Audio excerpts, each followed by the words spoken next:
Vladimir Topiana, 43 vjeçari, është vrarë me armëzjarri mbrëmjen e së dielës në Fontanafreddo, një qytet në provincën Pordenone, Itali. Sipas hetimeve, Topiana kishte dalë me djalin e tij 17 vjeçar për të parë ndeshjen e futbollit të Roma Juventus në një lokal të njohur për evente sportive. Gjatë kohës që po fliste me një të afërm në parking, një makinë e bardhë ndaloi pranë tij dhe pas një debati, një person doli nga makina dhe e qelloi Vladimir Topianën në kokë me armëzjarri. Autori i krimit, 34 vjeçari, Robert Shota, nga fushkruja tentoi të largohej, por u arrestua pak më vonë nga policia. Brenda automjetit të tij u gjet një armë Beretta, e cila ishte vjedhur muaj më parë në Ravenna.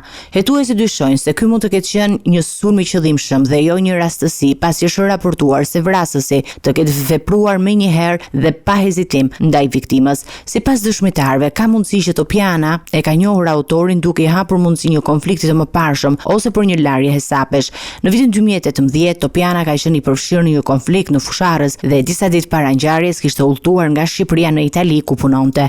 Po ashtu është arrestuar dhe babai i vrasësit Pren Shota, i cili ndodhej me të gjatë momentit të krimit. Hetimet janë ende të hapura ndërsa dyshohet për motive pronësie dhe larje hesapesh, dyshime që mbeten të forta.